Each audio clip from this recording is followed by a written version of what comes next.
किसी ने कृष्णमूर्ति जी से पूछा कि क्या आप हमें ईश्वर के बारे में बता सकते हैं।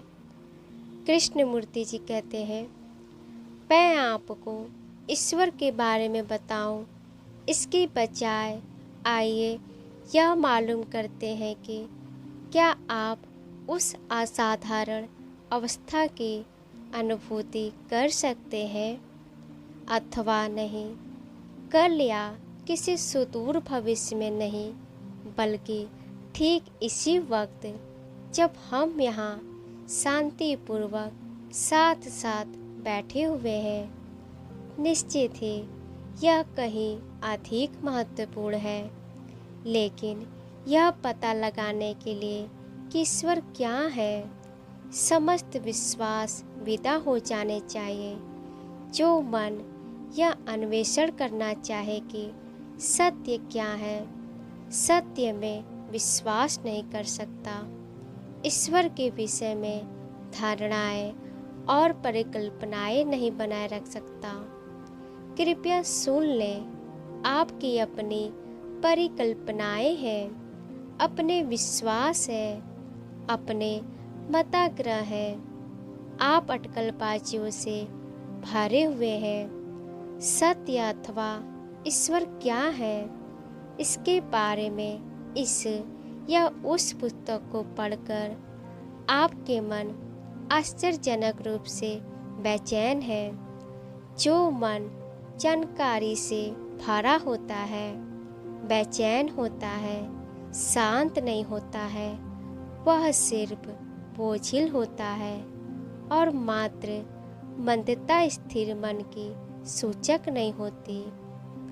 जब मन विश्वास से भरा होता है, चाहे वह विश्वास इसमें हो कि ईश्वर है या इसमें हो कि ईश्वर नहीं है, तो यह बोझ लिए होता है और बोझ से दबा मन कभी यह पता नहीं लगा सकता कि सत्य क्या है, या अन्वेषण करने हेतु कि सत्य क्या है।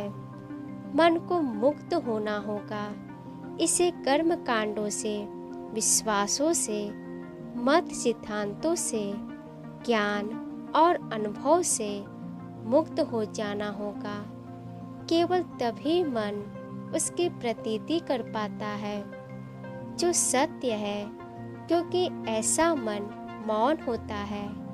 इसमें अब बाहर की ओर जाने वाली गतिविधि और भीतर की ओर आने वाली गतिविधि नहीं हो रही होती, जो कि इच्छा की गतिविधि है। इसने इच्छा का जो ऊर्जा है दमन नहीं किया है।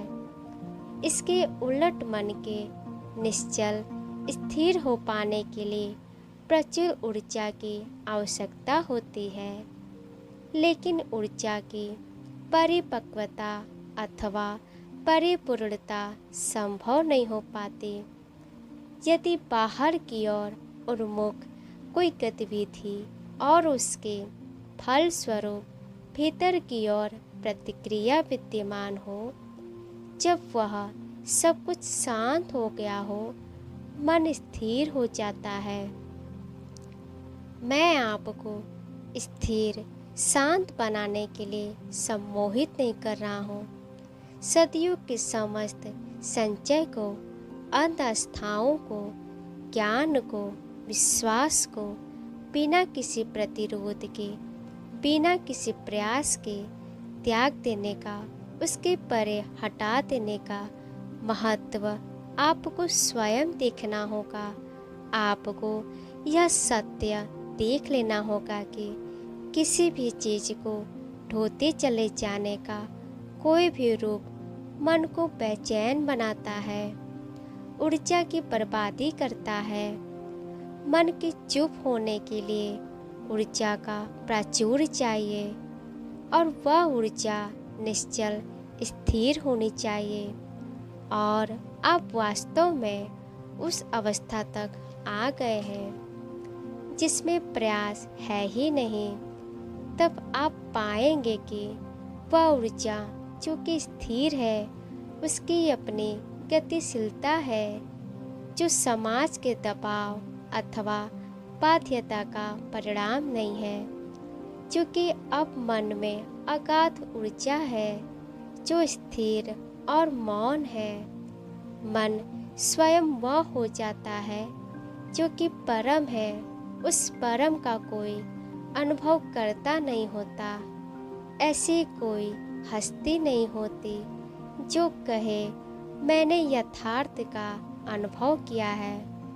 जब तक कोई अनुभव करता है, यथार्थ हो ही नहीं सकता, क्योंकि अनुभव करता तो अनुभव एकत्रित करने की या अनुभव का निरसन करने की, उसे मिटा देने की गतिविधि ही है। इसीलिए अनुभवकर्ता का संपूर्ण समापन आवश्यक है।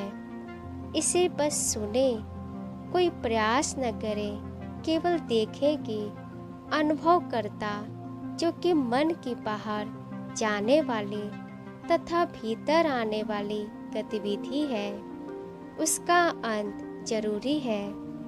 इस प्रकार की समस्त गतिविधि का अवसान जरूरी है और इसके लिए अपार ऊर्जा की आवश्यकता है, जिसका अभिप्राय है कि ऊर्जा का न तो क्षरण हो रहा है, न उसे अनुशासन द्वारा विकृत किया जा रहा है। तब वही ऊर्जा प्रेम है। तब वह जो यथार्थ है स्वयं उस ऊर्जा से अलग नहीं है।